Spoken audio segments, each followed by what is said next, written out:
Bienvenidos a esta jornada bibliográfica.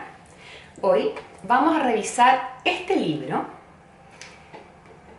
Terapia Ocupacional, los primeros 30 años, ¿ya?, de Virginia Ann Metaxas Quiroga, que abarca el periodo de tiempo entre los años 1900 a 1930.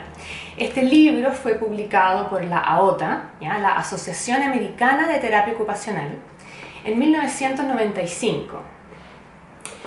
Hoy vamos a revisar solo la introducción, que se llama aquí, La primera generación de terapeutas ocupacionales. Ahora, hay que tener en cuenta que la terapia ocupacional empezó en Estados Unidos. Entonces, vamos a revisar la primera generación de terapeutas ocupacionales en Estados Unidos, pero también del mundo entero, ya que ahí fue donde empezó todo. Bien.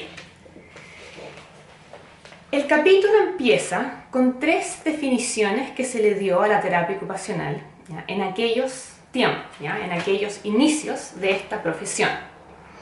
La primera definición la escribe el fisiatra Pattison de la Asociación Nacional de Tuberculosis.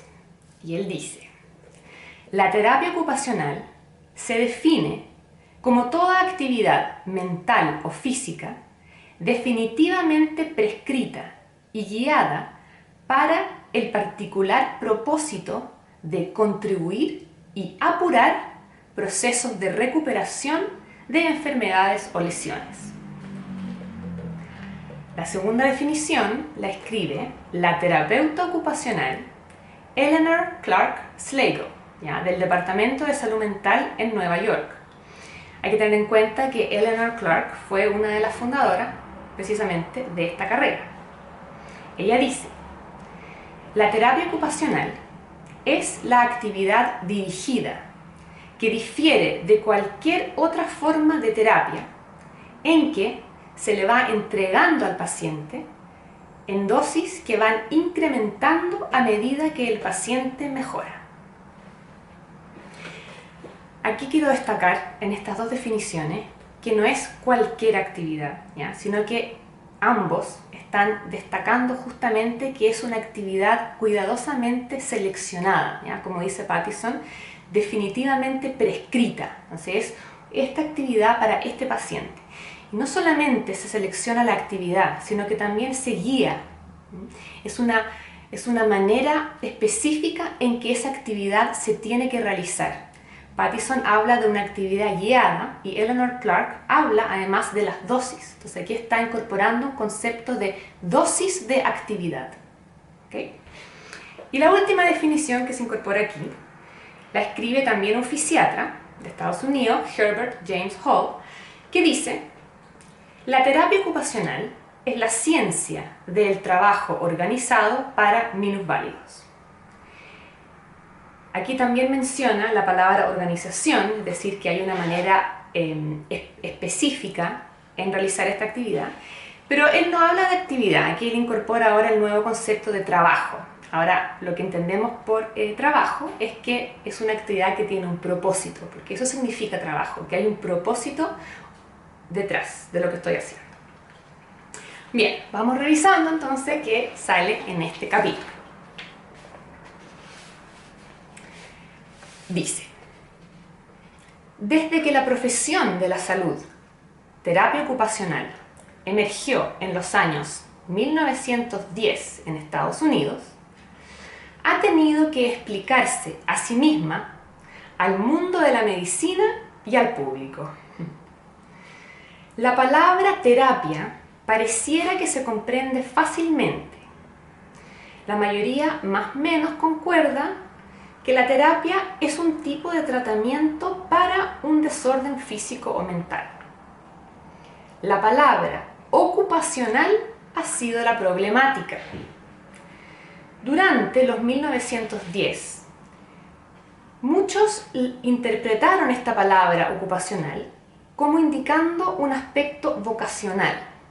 Sin embargo, la primera generación de terapeutas ocupacionales se referían a mucho más que eso al utilizar esta palabra. Ellos tomaron un abordaje holístico al cuidado de la salud. Los primeros terapeutas ocupacionales se está refiriendo, creyendo que para alcanzar una buena salud, el paciente debiera involucrar cuerpo, mente y espíritu en su proceso de sanación. Ellos argumentaban que sanar ocurría cuando los pacientes se ocupaban en sus labores, particularmente con trabajos manuales. Aquí mostrando un poco que desde que se comenzó a definir la terapia ocupacional, esta ocupación, esta actividad organizada, se destacaba en el área del trabajo manual, y que es para mí el corazón de la terapia ocupacional. Al interactuar con cada paciente y observarlos con sus propios ojos, los primeros terapeutas ocupacionales aprendieron que la terapia ocupacional restaura función física, mejora aptitudes mentales y en general disminuye el sufrimiento y el tiempo de convalecencia. A comienzos del siglo XX, este tipo de pensamiento le ofrece a la medicina convencional una crítica. Hasta ese momento, la medicina convencional había adoptado los métodos y herramientas de ciencias de laboratorio, reduccionismo médico y avance tecnológico. Un poco lo que sigue hasta el día de hoy, diría yo.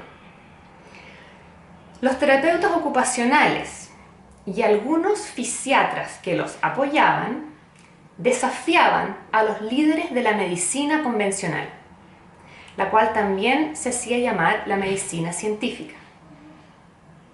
Bueno, esto ocurre hasta el día de hoy, ¿eh? La medicina convencional había mostrado logros en la lucha contra enfermedades infecciosas y cuadros agudos, pero, argumentaban los terapeutas ocupacionales, los métodos y valores humanísticos también debían permanecer centrales en la medicina, al igual que los métodos científicos. La terapia ocupacional provee un correctivo necesario al abordaje enteramente objetivo de la medicina convencional. Ya decían los terapeutas ocupacionales, los pacientes no son meros órganos ni tejidos enfermos que se miran por un microscopio. Son personas completas necesitando cuidado y atención más allá de sus cuadros de enfermedad. Incluso, discutían los terapeutas ocupacionales, las enfermedades también son causadas por razones biológicas sistémicas, por razones sociales y económicas, y no solo por microbios.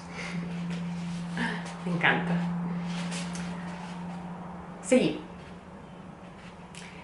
En otro aspecto, o sea, desde otro aspecto, la medicina comenzaba a dirigir su atención desde lo agudo hacia lo crónico, ¿ya? Entonces estaba ocurriendo ahora se le estaba dando importancia también a los cuadros crónicos para ser incluidos dentro de la medicina.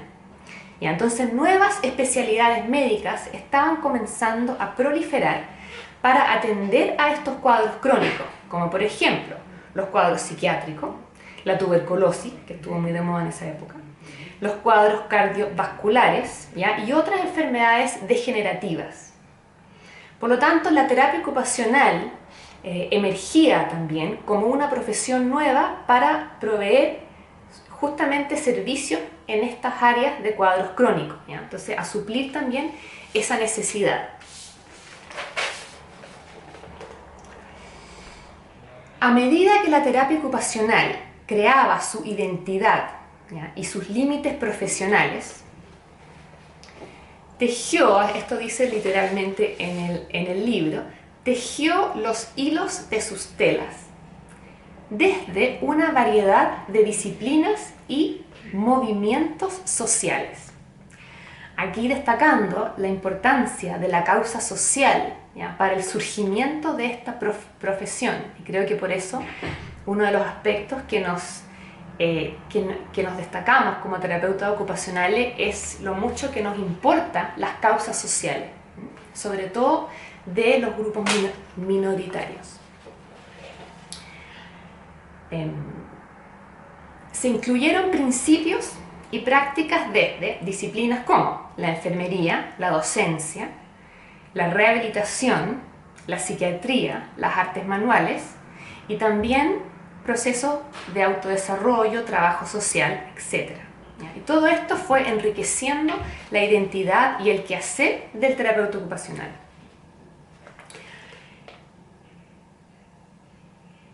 Pero a la vez dificultando crear un cuerpo de conocimiento y una identidad concisa, ¿ya? Ese es uno de los peligros cuando uno tiende a abarcar, ¿ya?, y a ser flexible, podríamos decirlo, es que se va diluyendo un poco ese límite para ir generando una identidad más definidamente. Además, en una época donde la medicina convencional se encontraba obsesionada con mediciones, la terapia ocupacional se estaba tendiendo a focalizar en procesos. Entonces también destacamos que a nosotros nos va interesando el proceso que va generando un paciente y no tanto en el número o lo que se va pudiendo medir, ¿ya? Y hasta el día de hoy ha sido difícil para los terapeutas ocupacionales medir justamente el progreso. Sobre todo si estamos pensando en que estamos abarcando múltiples aspectos del ser humano. Entonces, no solamente nos importa que se pueda medir un aspecto físico, también nos importan los procesos emocionales, también nos importan los procesos que ese paciente tiene dentro de su entorno social. Por lo tanto, todo eso dificulta tener una forma más concreta y definida de poder medir, que ha sido uno de nuestros desafíos. No es que no existan, pero es un desafío. Sí. Los dilemas de cómo balancear las tendencias científicas y humanistas inherentes a la terapia ocupacional, encontrar el lugar de la terapia ocupacional en la medicina y cumplir con los objetivos y expectativas de una medicina convencional, le pesan a la profesión hasta el día de hoy. La terapia ocupacional estuvo a la defensiva cuando emergió por dos grandes razones. Primero, los terapeutas ocupacionales tuvieron que hacerle la pelea al mundo poderoso de la medicina convencional, que ya lo hablamos, ¿cierto?, por esta mirada holística, por esta mirada que desafiaba un poco lo que la medicina convencional iba dictaminando. Pero la otra razón es que la terapia ocupacional fue, y hasta el día de hoy sigue siendo, liderada por mujeres. ¿Ya? Tenemos que recordar que a principios del siglo XX todavía estábamos bajo un régimen machista. Bueno, seguimos bajo un régimen machista, pero ya menos mal que estamos saliendo. Pero en esa época más aún, y tener una profesión que estaba entrando en el mundo machista de la medicina con una mirada holística y más encima siendo liderado por mujeres, fue una gran rebeldía, diría yo, fue una gran revolución. Así que muy orgullosa de esas mujeres.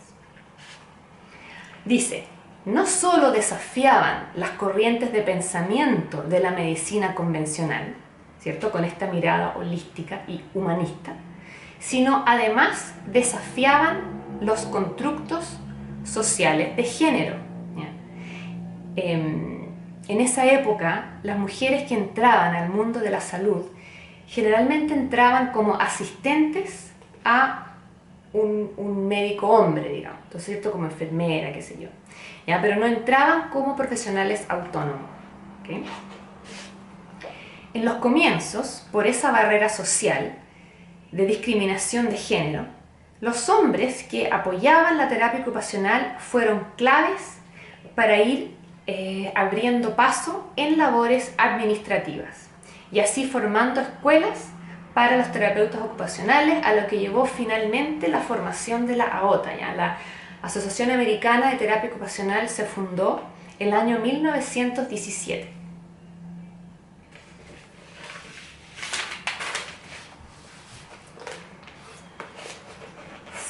los valores femeninos quienes moldearon la identidad profesional de la terapia ocupacional en sus inicios. Se le ha prestado poca atención en la historia al desarrollo de las profesiones del área de la salud dominadas por mujeres. ¿Ya? Todas estas profesiones, como dijimos, que estaban surgiendo en estos principios del siglo XX. Incluso mencionan en este libro que extrañamente existe poca documentación de biografías y artículos de las mujeres terapeutas ocupacionales que fundaron esta profesión. Por ejemplo, se sabe muy poco de la vida personal de Eleanor Clark, ya que fue considerada la madre de la terapia ocupacional. Eso me encanta. Todas las demás profesiones tienen un padre, ¿se han fijado? Pero la terapia ocupacional tiene una madre, que se llama Eleanor Clark Slagle, la gran fundadora. La verdad es que esta profesión se fundó por 3 mujeres principalmente, ¿ya? Susan Tracy, Eleanor Clark y Susan Cox. Bueno, fue Susan Cox, también menciona en este libro que ella fue la que incorporó con fuerza el rol de las artes manuales. Ahora, dicen extrañamente existe poca documentación acerca de las mujeres. En cambio, los hombres, como dijimos, habían algunos hombres que sí apoyaron la terapia ocupacional, generalmente fisiatras, la gran mayoría fue fisiatra. Sin embargo, de ellos existe todo tipo de documentación y toda su biografía. Se conoce toda la biografía, por ejemplo, del psiquiatra William Rush Danton, ¿ya? Que fue uno también de los que participó en la fundación de esta profesión. Además, él fue el fundador de la revista, ¿ya? de la Revista Nacional de Terapia Ocupacional, y que editó durante muchos años, ¿ya? Esta revista ha servido como una gran fuente de información. Bueno, también está Robert Bean, que llegó a ser presidente de la OTA, ¿ya? Pero como les decía, información de ellos hay en todas partes.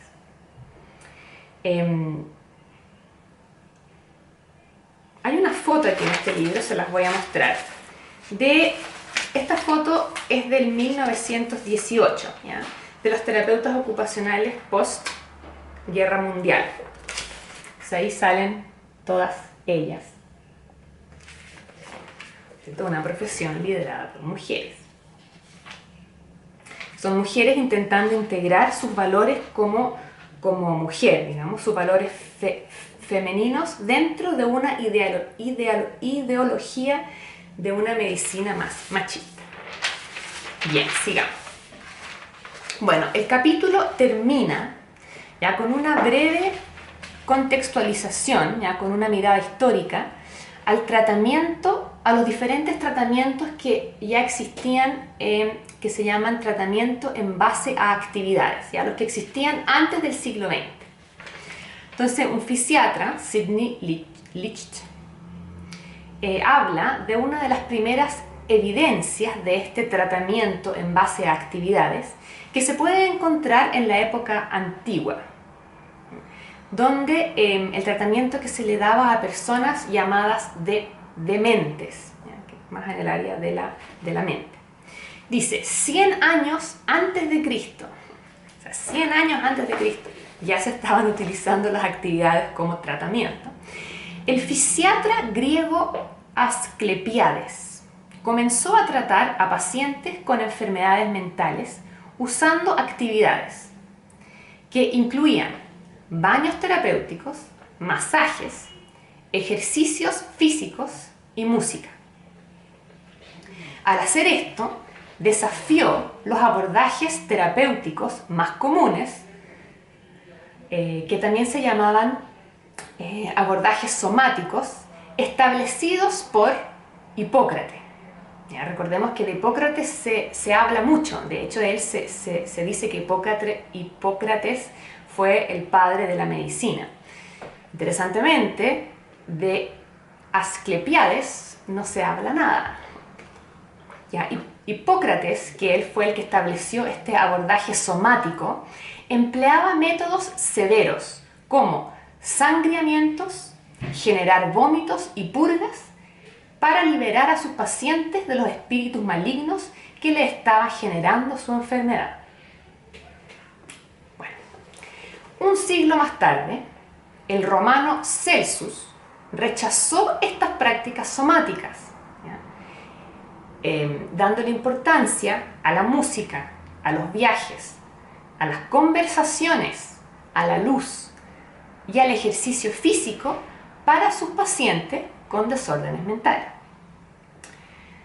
Al mismo tiempo, Galen, quien influenció a los fisiatras por 14 siglos después, descartó completamente este abordaje psicológico, como le estaban llamando, y volvió a recomendar el tratamiento somático. Hoy en día, este tipo de tratamiento somático, como le llamaban ellos, se considera brutal, ¿ya? Brutal y completamente rechazado por los estándares que hoy día entendemos como un tratamiento. En Europa medieval, el tratamiento humanitario, ¿ya?, hacia personas consideradas demente era muy escaso. Las personas con enfermedades mentales eran asociadas con demonios, muchas ejecutadas como brujas, brujos, otros y otras hospitalizadas, encadenadas a la cama, ya por los tobillos, muñecas y cuello. Dios mío. Hasta finales del siglo XVIII, en Europa, personal en hospitales utilizaban la tortura y el castigo como tratamiento a estas personas dementes. Luego, en Francia, aparece un personaje llamado Philippe Pinel, ¿ya?, que reemplaza la tortura y encadenar a los pacientes con lo que él llama el trabajo continuo, argumentando que el trabajo interrumpe la serie de pensamientos mórbidos y fija la atención hacia temas más placenteros, ¿ya?, y va manteniendo el orden y la serenidad en sus pacientes. Luego, en el año 1786, no solamente incorpora actividades de trabajo, sino que también le da valor a las actividades lúdicas, ¿ya? Luego aparecen otros personajes, porque él estaba en Francia, ¿cierto? Luego en Inglaterra también, Christian Riel también le da importancia a esta mirada de Pinel e incorpora las manualidades. A comienzos del siglo XIX comenzaron a viajar personas desde los Estados Unidos a Europa y conocieron estos movimientos morales, como les llamaban, la terapia moral para dementes, y fueron incorporando estas nuevas ideas, ¿ya? Y podemos ver que en varios hospitales psiquiátricos comienzan a aplicar esta terapia en Estados Unidos. Entonces, esto fue impulsando este movimiento, ¿ya? Sin embargo, a mediados del siglo